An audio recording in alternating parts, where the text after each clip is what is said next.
शांति दीदी। ओम शांति। दीदी ओम शांति। सभी को अपना दैवी जन्म,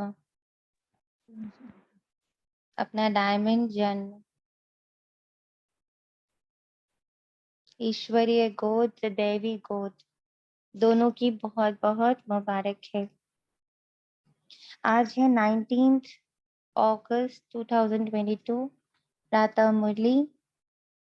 हम सबके मध्य पधारे हुए शिव बाबा, ब्रह्मा माँ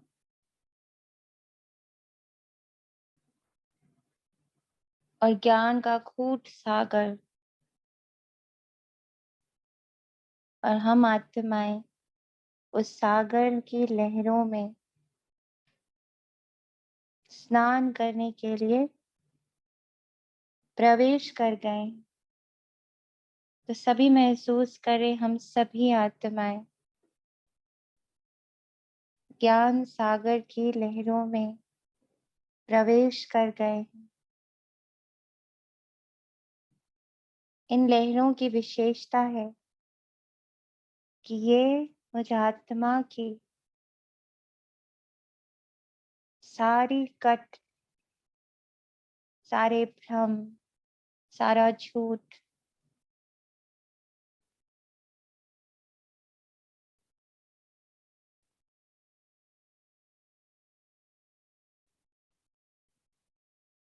जो मैं नहीं हूं, वो ये लहरें साफ करती जा रही हैं, और जो मैं हूं ओरिजिनली, उसे वो प्रकाशमान करती जा रहे हैं। मैं स्वयं ही स्वयं का साक्षात्कार करने में सक्षम होती जा रही इन ज्ञान की लहरों द्वारा। तो अपनी बुद्धि से विजुअलाइज करें कि गहरे नीले रंग की सागर की लहरें मुझ आत्मा को, मेरे सूक्ष्म व मेरे स्थूल शरीर को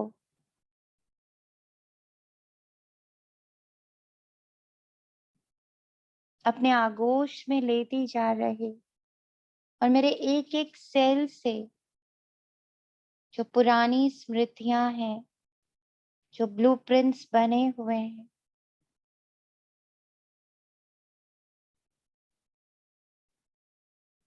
जो रॉन्ग इमेजेस बने हुए हैं, सारी पूर्व स्मृतियां जो भी हैं, वो सब धुलती जा रही हैं, विलीन होती जा रही हैं इन लहरों में। और मुझ आत्मा का, मेरे सूक्ष्म शरीर का और मेरे स्थूल शरीर का कण कण उन पूर्व स्मृतियों से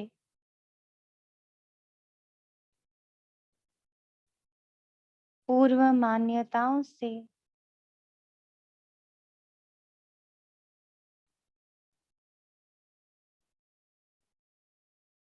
झूठे चित्रों से उसके जो गहरे गहरे छाप हैं मेरे एक एक सेल में, ये ज्ञान की लहरें मेरे एक एक सेल को उससे मुक्ति दिला रही है।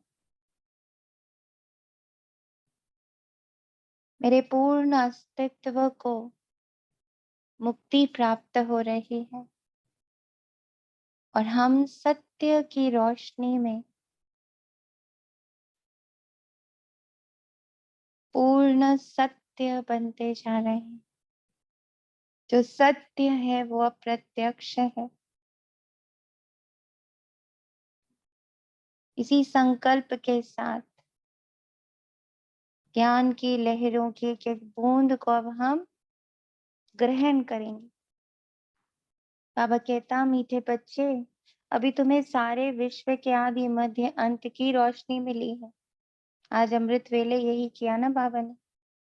आदि मध्य अंत का जो सत्य स्वरूप है हमारा, हमारे सामने प्रकट कर दिया। तुम ज्ञान को बुद्धि में रख सदा हर्षित रहो। क्लॉज है ये। अगर सदा हर्षित रहना है संगम युग में, क्योंकि यहाँ पर कलयुग का प्रभाव है, तो अगर सदा हर्षित रहने की चाहना है तो ज्ञान को बुद्धि में रखना होगा। और क्या ज्ञान? मैं आत्मा, मैं सिर्फ एक आत्मा, परम पिता, परम आत्मा की इस युग में संतान हूं।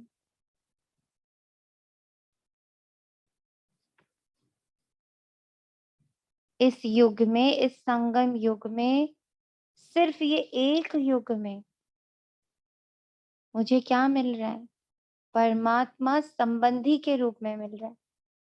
ये बुद्धि में रहेगा तो सदा हर्षित रहेंगे, क्योंकि बाबा ने तो हमें पूरा कल्प का अपना चिट्ठा सामने रख दिया। कैसे तुम अभी ईश्वरीय संतान हो, और फिर तुम दैवी संतान हो, फिर तुम क्षत्रिय संतान हो, फिर तुम वैश्य संतान हो, फिर तुम शूद्र संतान हो। पूरी रोशनी दे दी बाबा ने। तो इस पल को, कल ही एक आर्टिकल पढ़ रहे थे, उसमें एक बहुत अच्छी बात लिखी हुई थी कि जो ध्यानी है ना, जिसको ध्यान रहता है, अब ध्यानी का अर्थ अक्सर लोग जो बहुत स्ट्रॉन्ग मेडिटेशंस करते हैं और हमेशा मेडिटेशन में रहते हैं, मेडिटेशन का अर्थ बैठकर परे ते परे होने को, उसको ध्यानी कह दिया गया। पर उस वक्त बाबा मुझे ऐसे कह रहा था, ध्यानी अर्थात जिसको हर पल का अटेंशन हो, इस पल का अटेंशन, इस पल क्या है, इस पल की स्मृति हो, वो ध्यानी है।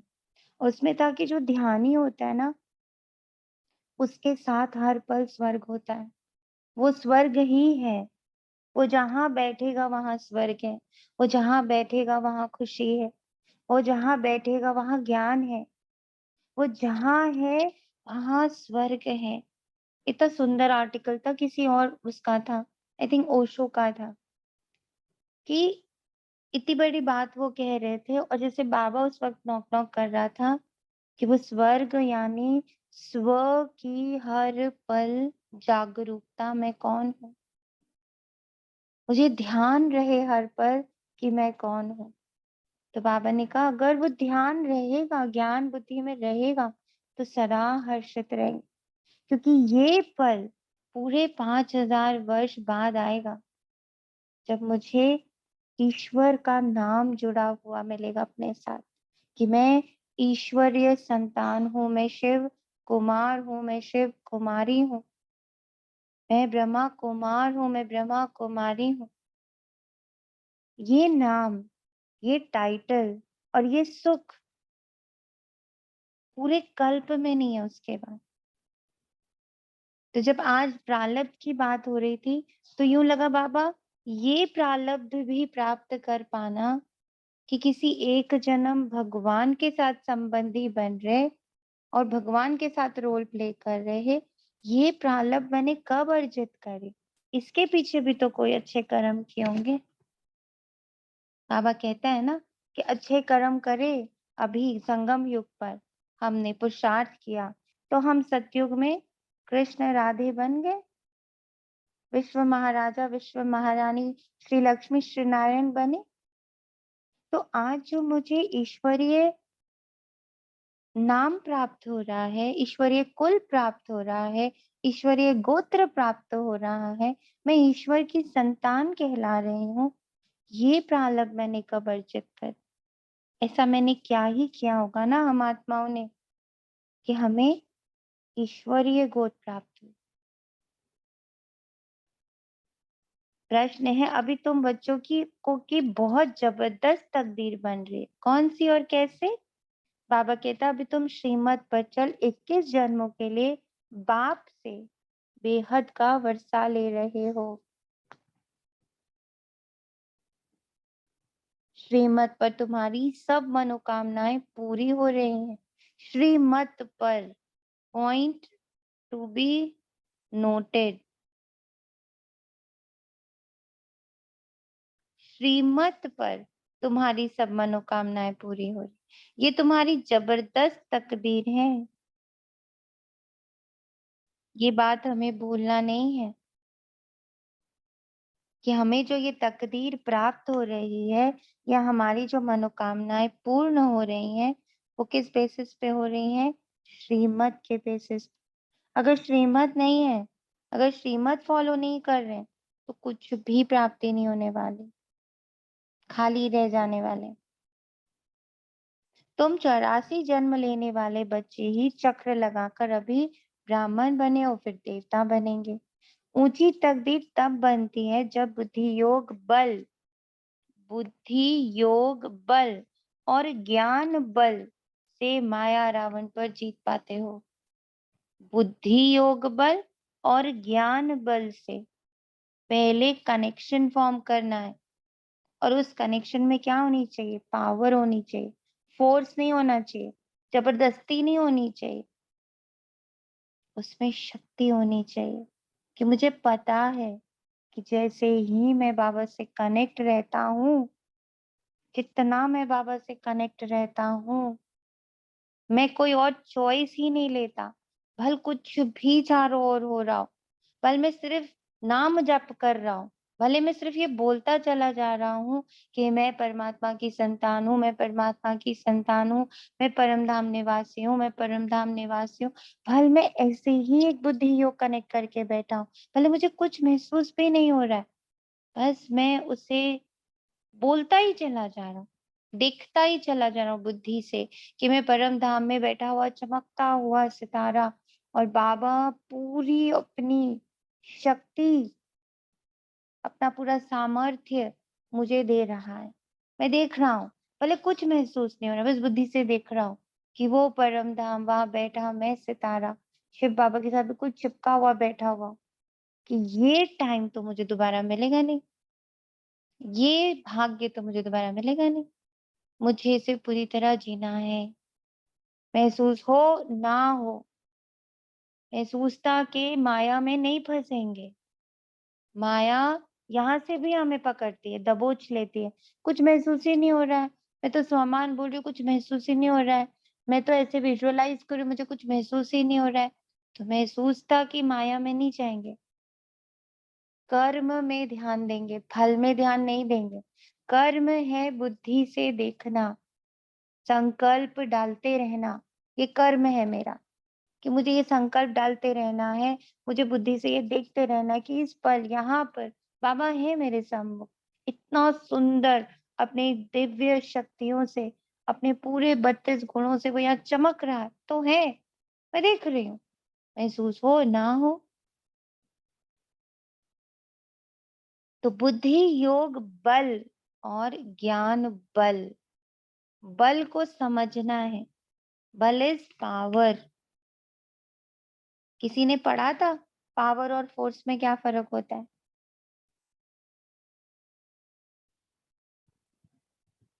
करी थी रिसर्च किसी ने भी? किसी ने नहीं करी,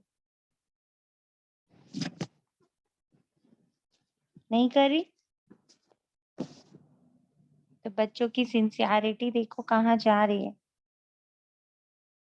बाबा ने शायद 2-3 दिन पहले ही कहा था कि फोर्स और पावर के डिफरेंस को पढ़ना, समझना, और फिर समझना कि मुझे बाबा बल में आने को बोल रहा है, मेहनत में आने को नहीं बोल रहा। क्योंकि अगर पावर यूज करेंगे, बल यूज करेंगे, तभी रावण पे जीत पाएंगे।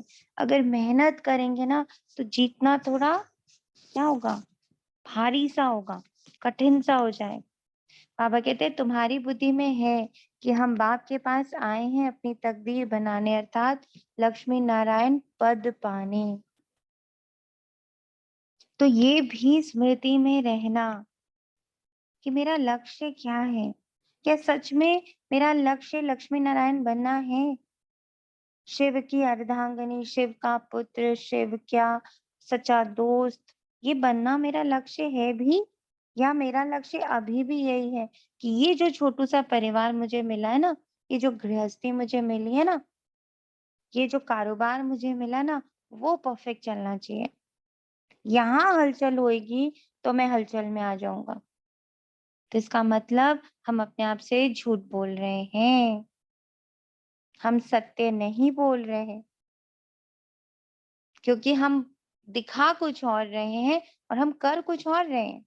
हम दिखा ये रहे हैं कि मेरा लक्ष्य है ये ईश्वरीय जन्म को एन्जॉय करना, महसूस करना, उसमें रहना, बाबा से सर्व संबंध को जीना, ये हम कह रहे हैं।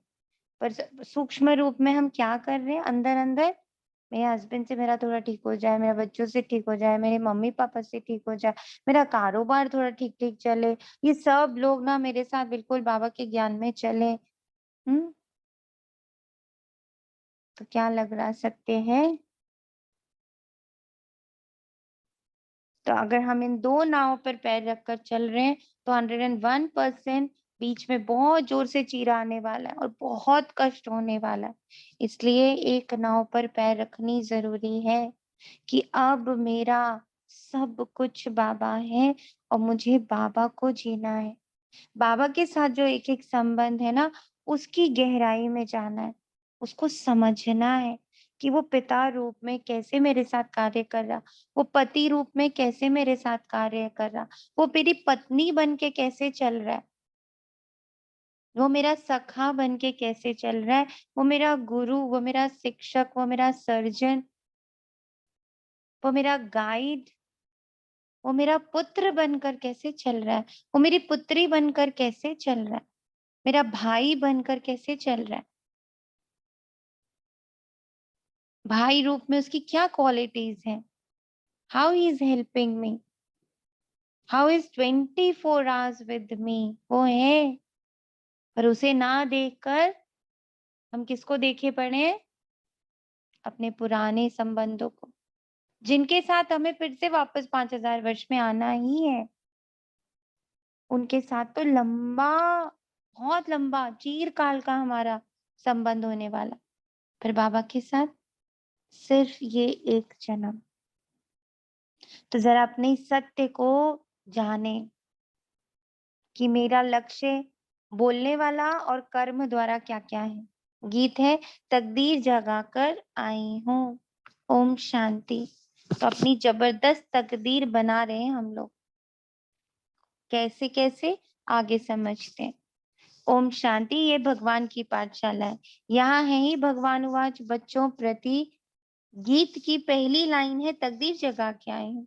इस ईश्वरीय पाठशाला व बेहद बाप की पाठशाला में भगवान तो एक को ही कहा जाता है। भगवान अनेक नहीं होते। सभी आत्माओं का बाप एक है। अब एक बाप और अनेक बच्चों का ये संगठन व मेला, ज्ञान सागर और ज्ञान नदियाँ। पानी के सागर को ज्ञान सागर नहीं कहेंगे। ज्ञान सागर से ये ज्ञान नदियाँ निकलती हैं। उनका ये मेला है। वह है भक्ति, ये है ज्ञान। ज्ञान को कहा जाता है ब्रह्मा का दिन, सतयुग त्रेता, और भक्ति है रात द्वापर कलयुग। सतयुग त्रेता में ही सतगति सुखधाम में जाना होता है। सदगति तो एक बाप ही करेंगे, वह है सदगति दाता।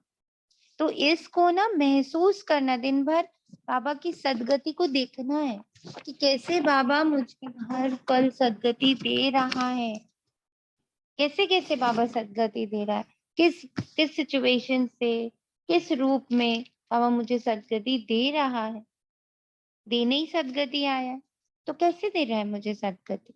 इसको देखना, उस दृष्टि को जागृत करना कि मैं देख पाऊँ कि अच्छा, ऐसे हो रही है मेरी सदगति, ऐसे हो रही है मेरी सदगति, क्योंकि वो हर पल ये कर रहा है हमारे साथ। टाइम कम है ना बाबा के पास, ओनली 100 इयर्स, उसमें भी कितने बचे हम सब कैलकुलेट करके जानते हैं।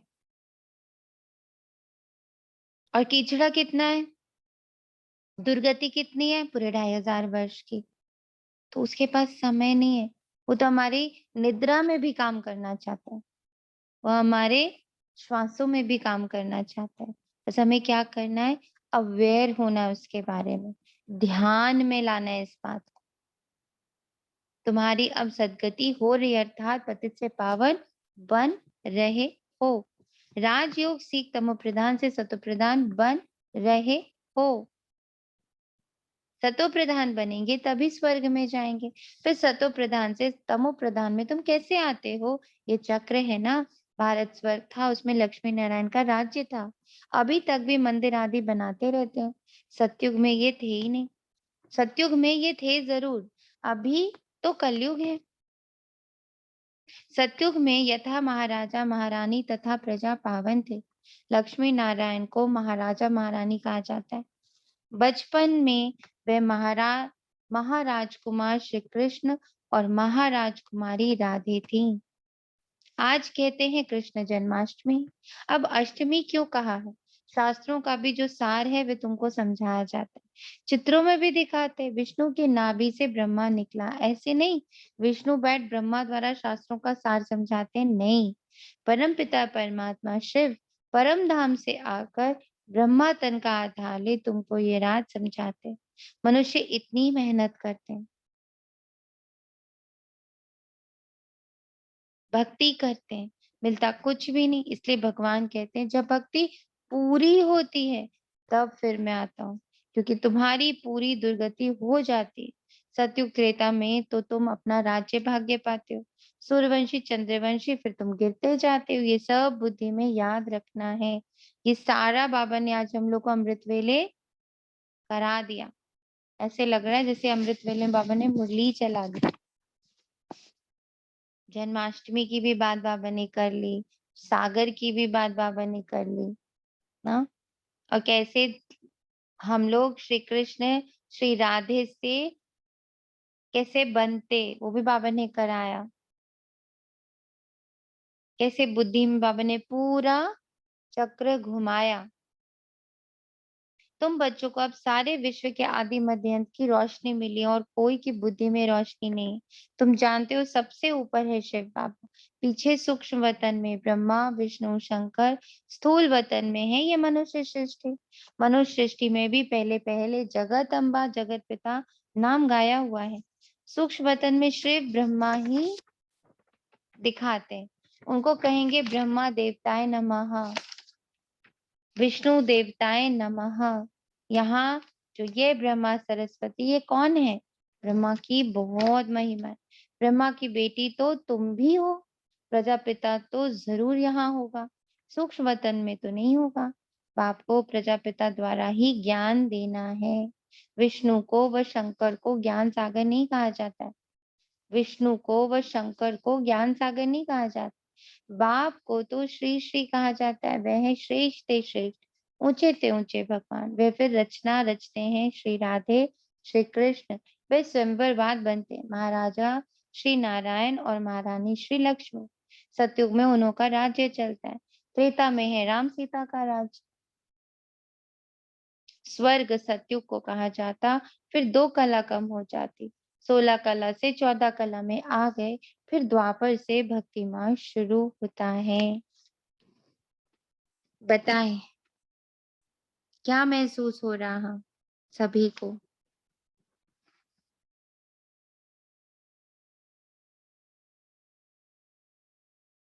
आज ज्ञान की लहरें क्या खोल कर रही हैं, क्या उजाला ला रही हैं आपके जीवन?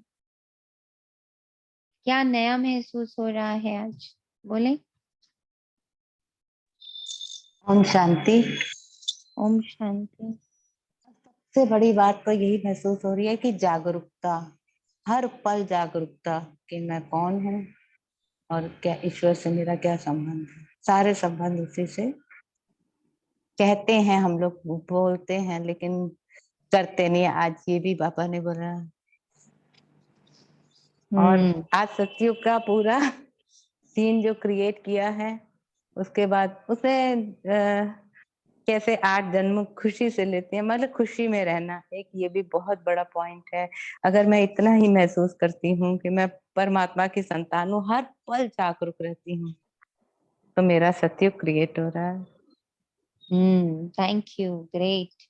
और ओम बताएं। शांति। इसमें दीदी ये भी बहुत अच्छा लगा, ये दीदी ने बताया वो तो है ही, कि हर पल मुझे अपनी सदगति को देखना है। कि बाबा कैसे कैसे मेरी दिन भर में सदगति कर रहे हैं।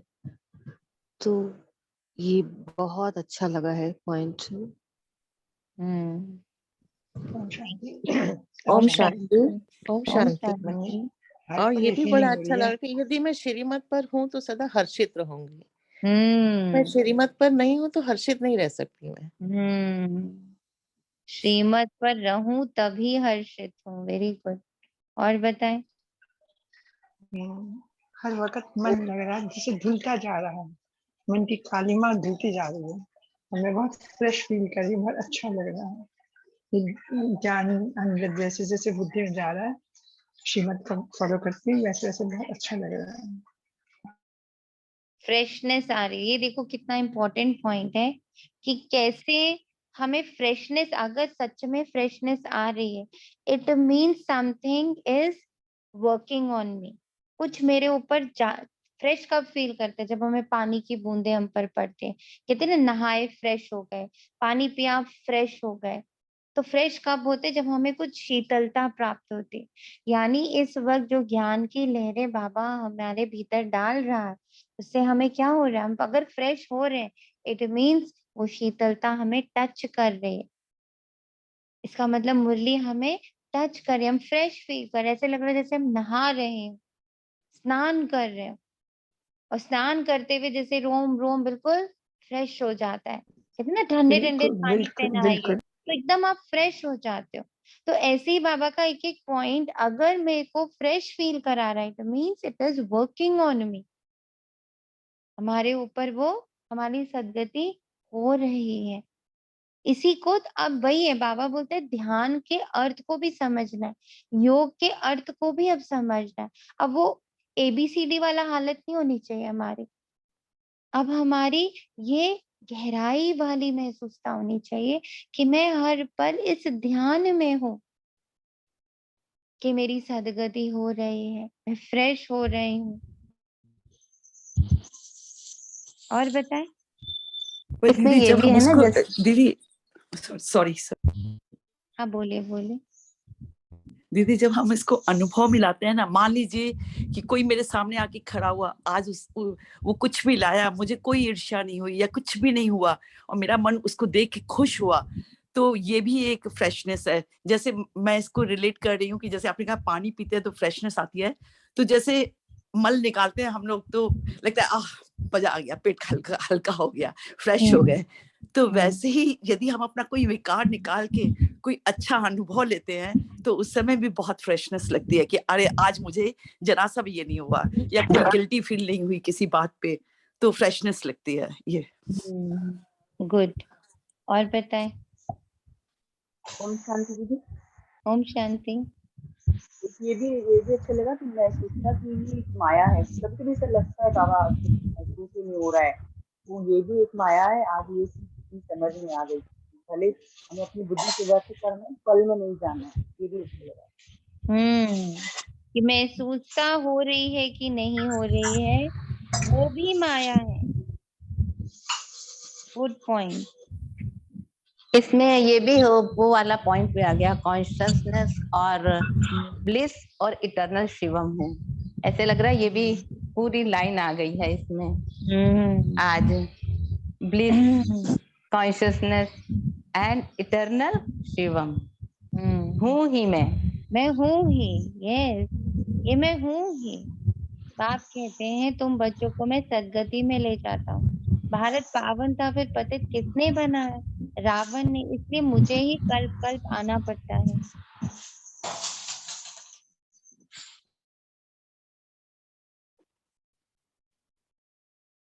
पतितों को आकर पावन बनाना पड़ता है। तुम यहाँ आए हो तकदीर बनाने, अर्थात विश्व का मालिक बनने। आप समझाते हैं ये बुद्धि में रखो, तुम ही सो देवी देवता थे, अब ब्राह्मण बने हो, फिर देवता बनेंगे। ये बाजोली है, पहले पहले है छोटी, उसके ऊपर में है शिव बाबा, फिर ये ब्राह्मणों की रचना रची, एडॉप्ट किया। जैसे बाप बच्चों का पिता है, वे हुए हद के पिता, और ये है बेहद का। प्रजापिता ब्रह्मा को ग्रेट ग्रेट ग्रैंडफादर कहा जाता है। इस संगम पर उनकी महिमा है, जबकि शिव बाबा आकर अडॉप्ट करते हैं ब्रह्मा, सरस्वती और तुम बच्चों को। अभी फिर तुमको पावन बना रहे हैं। तुम जानते हो हम बाप से फिर से वर्षा लेने आए, कल्प कल्प लेते आए। फिर जब रावण राज्य शुरू होता है तो घृणा शुरू होता है, अर्थात पावन से पतित बनते। अब सारी सृष्टि में रावण राज्य है, सब दुखी हैं, शोक वाटिका में। सतयुग में तो दुख की कोई बात ही नहीं होती है। आज है श्री कृष्ण जन्माष्टमी। कहते हैं देवकी को 8वां नंबर बच्चा श्री कृष्ण पैदा हुआ। अब 8वां नंबर कृष्ण जन्म लेगा क्या? कृष्ण का तो जन्म होता है सतयुग में, वह वैकुंठ का फर्स्ट प्रिंस है, उन्हें फिर द्वापर में ले गए। तो ये गपोड़ा हुआ ना। अब तुम बच्चे जानते हो कि अभी वह आत्मा अंतिम जन्म में पड़ी हुई। सतयुग में कृष्ण के माँ बाप को 8 बच्चे होते नहीं है, ये शास्त्र भी ड्रामानुसार सब पहले से ही बने हुए हैं। अब बाप सभी शास्त्रों का सार समझाते हैं। भगवान उवाच तुमको ये ज्ञान सुनाते हैं। इसमें गीत व श्लोक आदि की बात ही नहीं, ये तो पढ़ाई है, ये तो पढ़ाई है। बाकी ये शास्त्र आदि सब भक्ति मार्ग की सामग्री। भक्ति शुरू होने से ही पहले पहले शिव बाबा का सोमनाथ मंदिर बनाते हैं। पहले पहले होती है शिव बाबा की अव्यभिचारी भक्ति, और यह है शिव बाबा का अव्यभिचारी ज्ञान, जिससे तुम पावन बनते। भक्ति के बाद वैराग्य गाया जाता है। तुमको इस सारी पुरानी सृष्टि से वैराग्य है। पुरानी सृष्टि जरूर विनाश हो तब फिर नई स्थापन हो। ये वही महाभारत लड़ाई है जो कल पहले भी हुई थी। मुसल आदि नेचुरल कैलेमिटी जो हुई थी वे फिर होनी है। देवताएं कभी पतित दुनिया पर पैर नहीं रखते हैं, महालक्ष्मी का आवाहन करते हैं, हर वर्ष उनसे धन मांगते हैं। लक्ष्मी नारायण दोनों इकट्ठे हैं। महालक्ष्मी को 4 भुजा दिखाते हैं, दीपमाला पर उनकी पूजा करते हैं। हर वर्ष भारतवासी भीख मांगते हैं। यह है विष्णु के 2 रूप। मनुष्य इन बातों को जानते ही नहीं। इस समय है प्रजापिता आदि देव और जगदम्बा आदि देवी। अभी श्रीमत पर तुम्हारी सब मनोकामनाएं पूर्ण होती हैं। 21 जन्म के लिए तुम राज्य भाग लेते हो। ये ब्रह्मा है साकारी पिता और शिव बाबा है निराकारी पिता। वर्षा तुमको उनसे मिलना है, वह है स्वर्ग का रचयिता। तुम 21 जन्मों के लिए वर्षा पा रहे हो। कितनी जबरदस्त तकदीर है, ये भी जानते हो। आएंगे यहाँ वही जिन्होंने 84 जन्मों का चक्र लगाया है, वही आकर ब्राह्मण बनेंगे। ब्राह्मण ही फिर देवता बनेंगे। तो ये जो पॉइंट है ना कि वही आकर ब्राह्मण बनेंगे, ये प्रारब्ध हमने कब पाए? ये प्रारब्ध हमने कैसे पाई कि हम ही ब्राह्मण बनेंगे, हम ही ईश्वरीय औलाद बनेंगे। देवता वाला प्रारब्ध तो हमें अभी मिल रहा है, वो हम अभी उसका कर्म कर रहे हैं। पर हम जो ब्राह्मण बने, ये कर्म हमने कब किया बताइए? ओम शांति दीदी। कई बार बाबा मुरली में कहते हैं ना, जिन्होंने बहुत अति भक्ति की है उन्हें ही ज्ञान मिलता है। तो और बाबा शायद ने तो आज कह दिया ना, भक्ति जब खत्म होती है तब मैं आता हूँ। आज हाँ, बाबा ने भक्ति से अपने आप को रिलेट नहीं किया। बाबा ने कहा जब भक्ति का टाइम पूरा हो जाता है हम्म, तब मैं आता हूँ। हाँ वही, इनकी भक्ति बहुत मतलब कंप्लीट हो जाती है, जितनी होगा टारगेट, शायद उसके बाद शायद हो सकता है ऐसा। तो भक्ति तो और भी लोग कर रहे हैं ना, उन्हें तो हाँ ब्राह्मण जीवन नहीं मिल रहा, हमें क्यों ब्राह्मण जीवन मिला? ये भी है, सही है, ये भी सही है। मतलब ओम 84 जन्म की वजह से ओम 84 शांति। जन्म लिया। ओम शांति। जो ओम हमने पिछले शांति। कल्प में भी लिया था, जिन्होंने बाबा का ज्ञान पिछले कल्प में लिया था, उन्हें वही आज भी इस जन्म में से वही ज्ञान पा रहे हैं। हाँ ये पॉइंट है कि कल पहले भी हमें नहीं लिया था तो इसीलिए हम ले रहे हैं। पर जैसे बाबा ये लाइन कहते हैं ना हमेशा कि भाई जो देवताई जन्म है ऐसे ही थोड़ी मिल गया, कृष्ण ऐसे ही थोड़ी कृष्ण बन गया। उसने प्रारब्ध पाए, उसने उसके कर्म किए तो वो कृष्ण बना, है ना। बाबा ने उसके लिए भी फिक्स किया है कि बिना कर्म के तो राधा कृष्ण लक्ष्मी नारायण कुछ भी नहीं बन रहे। और वो सारा जो कर्म है, वो सारे जो श्रेष्ठ कर्म है, वो मैं अभी एज अ ब्राह्मण बना रही हूँ ना, तभी हम देवता बनते हैं। लेकिन हम ब्राह्मण बने, पूरे 800 करोड़ आत्माओं से हम चुने गए एज अ ब्राह्मण। तो ये जो ब्राह्मण बनने का जो कर्म है, वो कब किया हमने? दीदी ओम शांति। ओम शांति। दीदी जैसे कि पहले भी समझाया था ना बाबा ने कि है ना जैसे हर किसी को ज्ञान समझ में नहीं आता है क्योंकि उन्हें उन संबंधों की प्यास नहीं होती है और हमारे अंदर प्यास है तभी हमें बाबा मिला है ना दीदी। तो ऐसे ही जब मेरी भक्ति पूरी होती है, जब मेरी भक्ति से तृप्ति खत्म हो जाती है, जब मैंने भक्ति कर करके मैं थक जाती हूँ, फिर भी मेरे अंदर वो प्यास बनी रहती है, तभी मुझे ये ब्राह्मण जन्म मिलता है, तभी भगवान मिलता है, क्योंकि मेरी प्यास बुझती नहीं है। शायद ये मुझे समझ में आ रहा है। ओम शांति दीदी। ओम शांति। दीदी जैसे बाबा सतयुग त्रेता का भी हम अभी ही जमा करते हैं।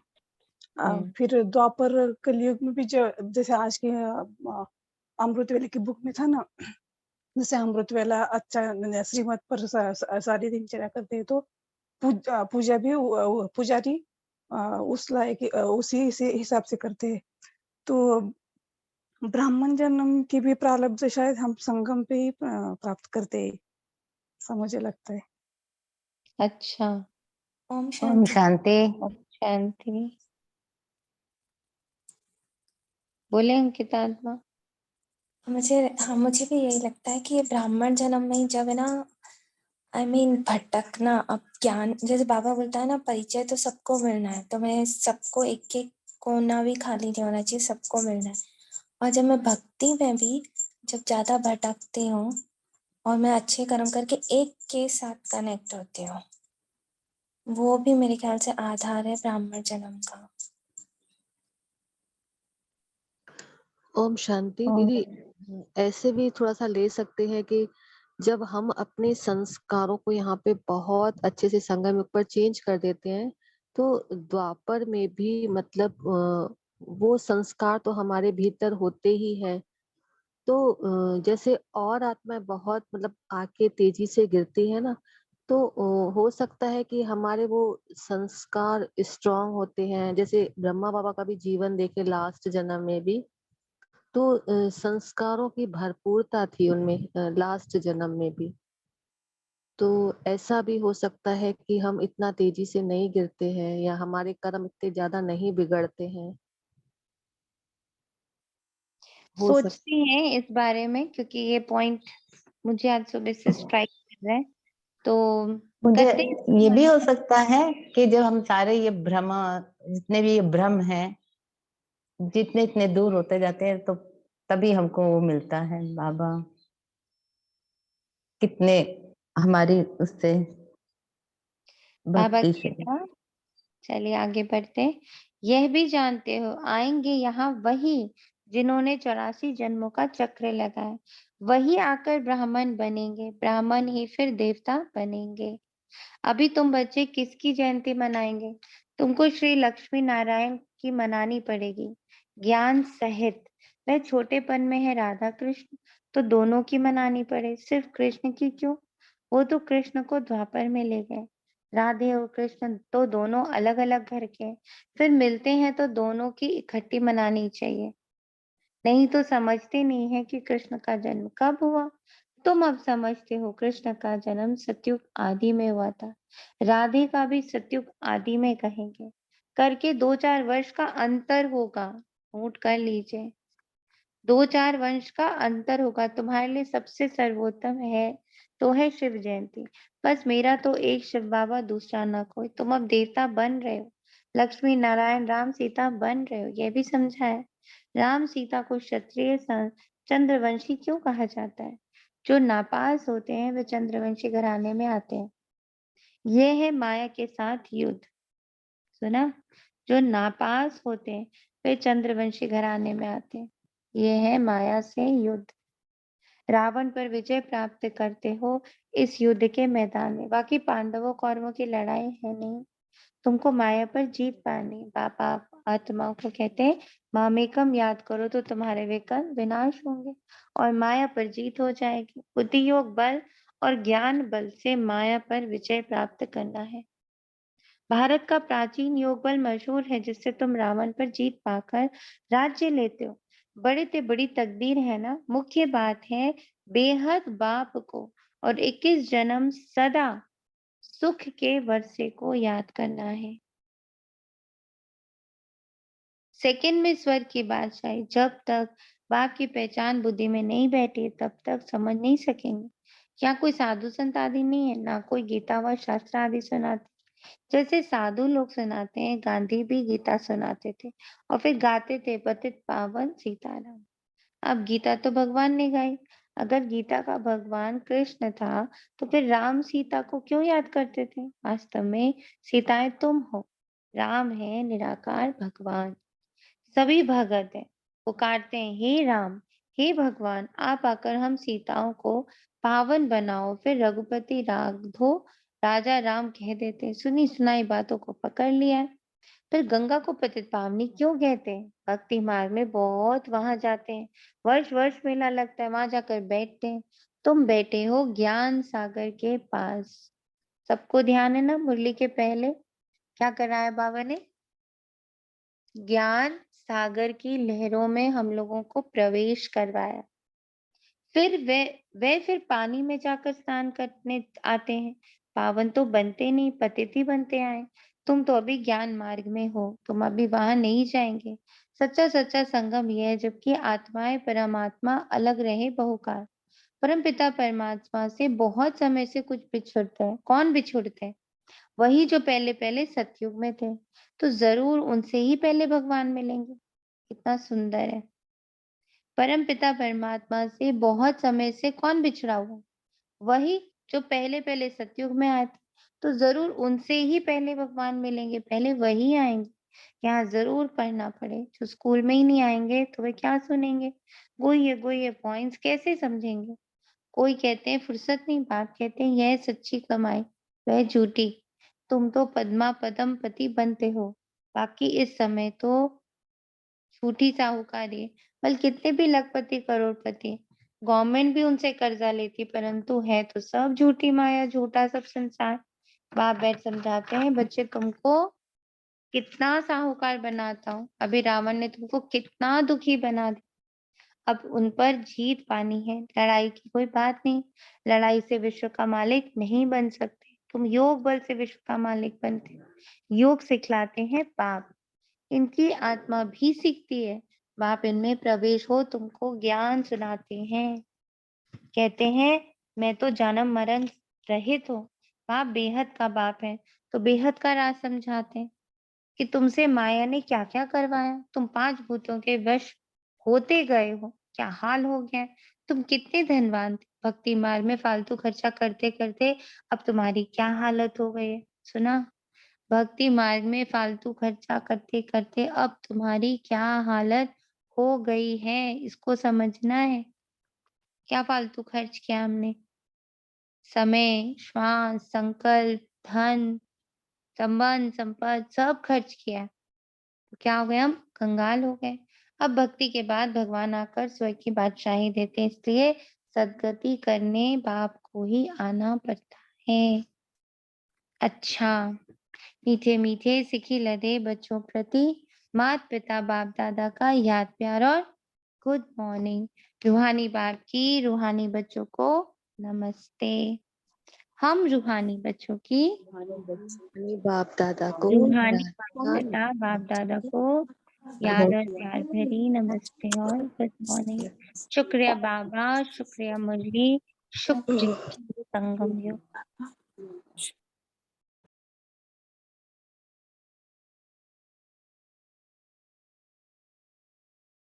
धारणा के लिए मुख्य सार है, पद्मा पदम पति बनने के लिए सच्ची कमाई करनी है। पढ़ाई में समय का बहाना नहीं देना है। ऐसे नहीं पढ़ाई के लिए फुर्सत नहीं, रोज पढ़ना जरूर है। एक बाप की अव्यभिचारी याद मेरे आत्मा को सतो प्रधान बनाना है। मेरा तो एक शिव बाबा दूसरा ना कोई, यही पाठ पक्का करना है। तो कितनों ने मुरली सुनानी शुरू कर दी फिर से? कल बाबा ने रिमाइंडर दिया तो कितनों ने शुरू किया?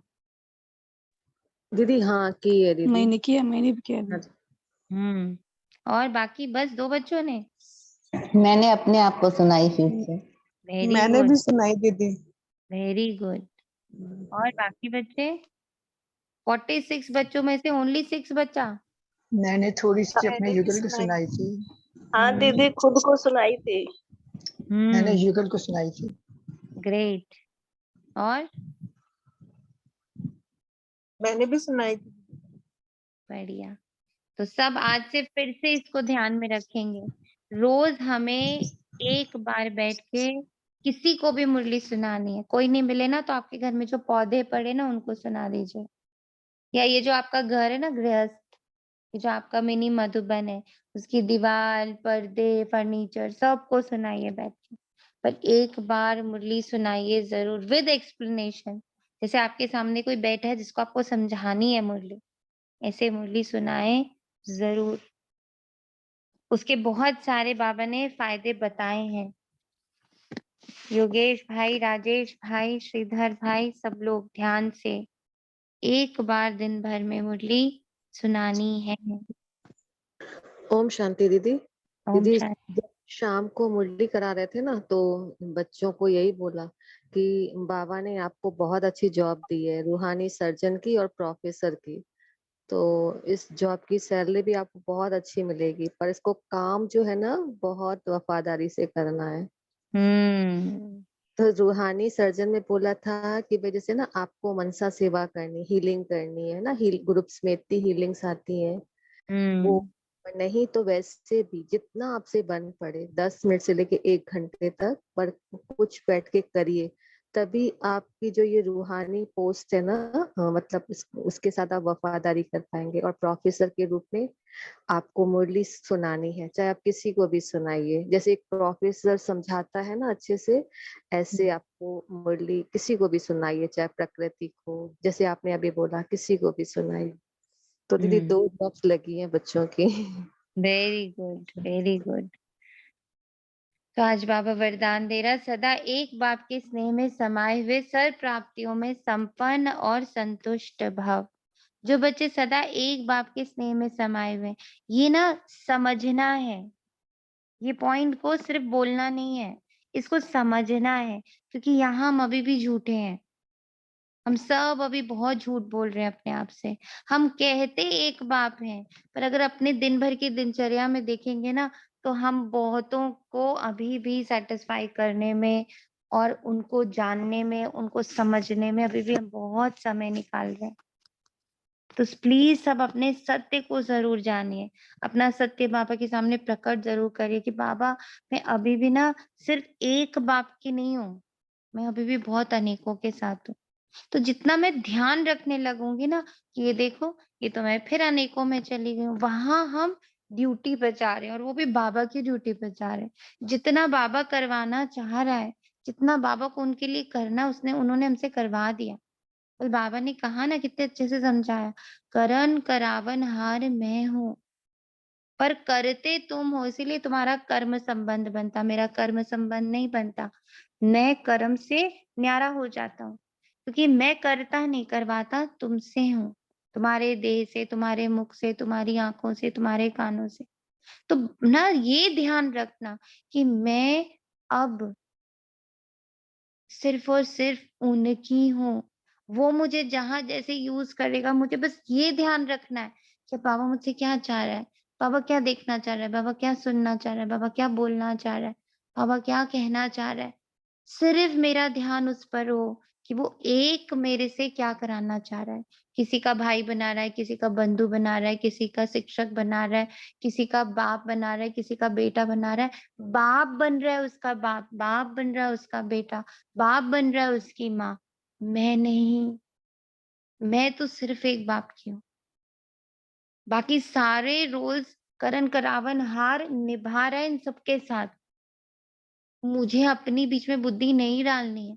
जैसे एक सर्वेंट होता है ना, तो क्या बोलते हैं, अपनी बुद्धि मत लगाओ, जैसे मैं बोल रही हूँ बस वही करो। वो चाहे भी तो उसको उसकी बुद्धि नहीं लगाने देते हम लोग। तो we are on the service of Shiv Baba, ये ध्यान रखना है। जो बच्चे सदा एक बाप के स्नेह में समाये हुए हैं, बाप उनसे जुदा नहीं और वे बाप से जुदा नहीं। हर समय बाप के स्नेह के रिटर्न में सर्व प्राप्तियों से संपन्न और संतुष्ट रहते हैं, इसलिए उन्हें और किसी भी प्रकार का सहारा आकर्षित नहीं कर सकता। स्नेह में समाई हुई आत्माएं सदा सर्व प्राप्ति संपन्न होने के कारण सहज ही एक बाप दूसरा न कोई इस अनुभूति में रहती है। समाई हुई आत्माओं के लिए एक बाप ही संसार है। ये बहुत जरूरी है समझना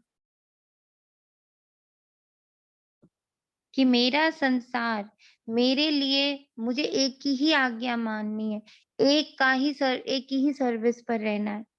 अगर हम अनेकों की सर्विस पे चले जाते हैं, अनेकों की बातों को सुनने लगते हैं, तो फिर हमारा ये व्रत टूट जाता है, हमारा व्रत टूट जाता है। इसलिए अपने व्रत पर भी कायम रहना है हमें। स्लोगन है, हद के मान शान के पीछे दौड़ लगाना, हद के मान सम्मान के पीछे दौड़ लगाने के बजाय सम्मान में रहना ही श्रेष्ठ शान है। सम्मान में रहना कैसे हो, स्वमान में रहना कैसे होगा बताइए? क्या स्वमान आज हम पकड़ पा रहे हैं?